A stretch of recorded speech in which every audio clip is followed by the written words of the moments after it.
Welcome to Maid's Future Drought Fund Fireside Chat. And today we have Andrew Lang with us from Titanga Estate, who's a fifth generation farmer. So, Andrew, thank you for taking the time to talk with us today. Can you describe your farm and the main challenges that you face during a drought?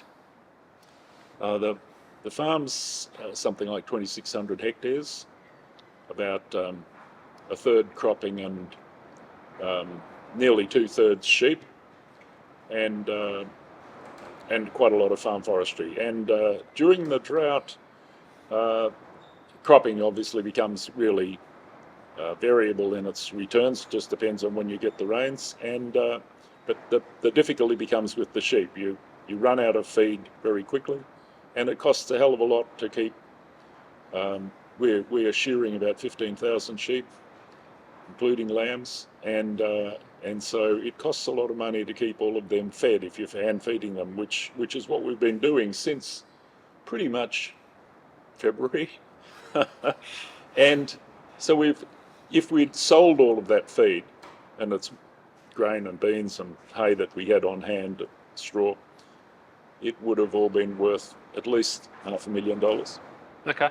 And so we've put that much feed down the throats of the sheep. And so if you had more drought resilience, you'd have less costs of all of those other things. And you're based in Lismore in Victoria, so you've seen droughts over the last 50 or 20 years or so. Yes, there have been 2 or 3 cracking droughts that have extended us like this one has, and has got us to put a lot of our stock on containment feedlots so that the paddocks aren't grazed bare.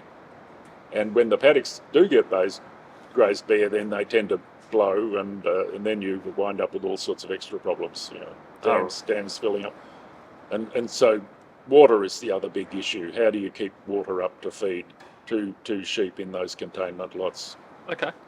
So what motivated you to get involved with the Future Drought Fund Commonwealth project as a trial farmer? What was the driver behind that? It just seemed like a really good idea to have this sort of thing be looked into more. The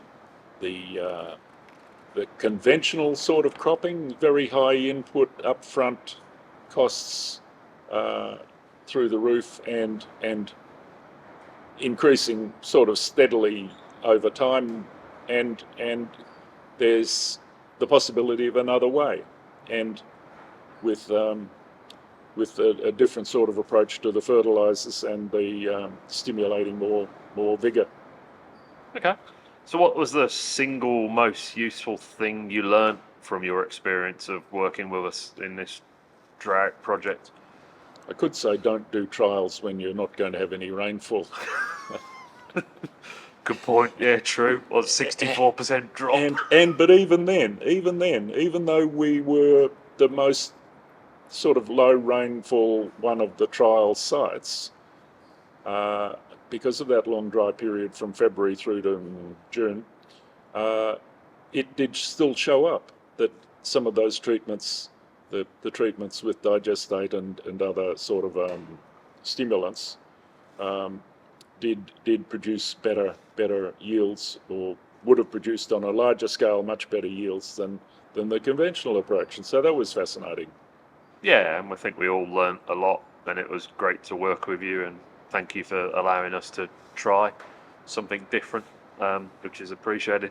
So if you had a message for policymakers about supporting drought resilience, what would you like to share with them?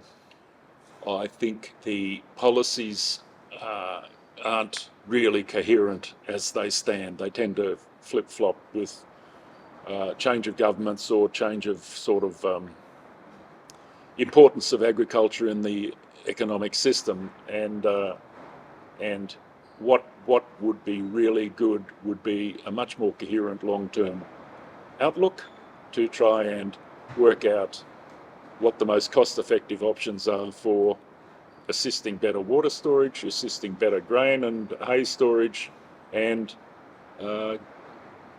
getting that sort of forward outlook information coming in. It's well done in Victoria, I think the Bureau of Meteorology does a pretty good job overall, but farmers really need to be prepared right at the beginning. And say in this current drought, we were pretty well prepared right at the beginning, but a lot of farmers in this area and to the south more particularly weren't, because they're not used to having a dry period. Don't know when their last dry period was, because closer to the coast the rain was much more normal, much more much more predictable usually, and so they were caught short. Yeah. Dairy farmers having to buy in water and feed, and it's just a nightmare. Yeah, and it's obviously a bit of a windy gale outside today in this beautiful building, so apologies for any background noise. But what would you do differently if you faced another major drought? Well, we are working on trying to improve soil structure in some of our paddocks that have been relatively low yielding, and running a multi-species cover crop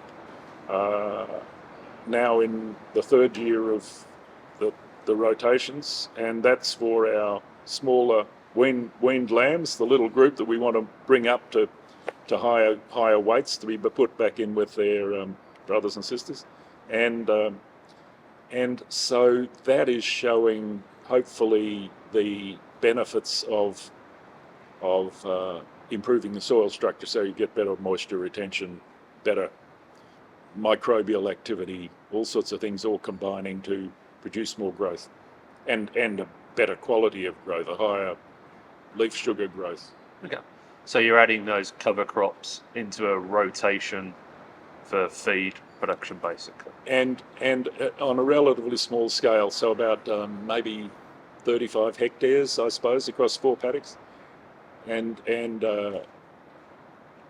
that should be enough to show us what to do and go into hundreds of hectares. Okay, that's really good. But thank you for taking the time today to have a chat, and thank you for sharing your insights and being a great guy to work with during the trials. So thank you, Andrew. Thanks, Joe.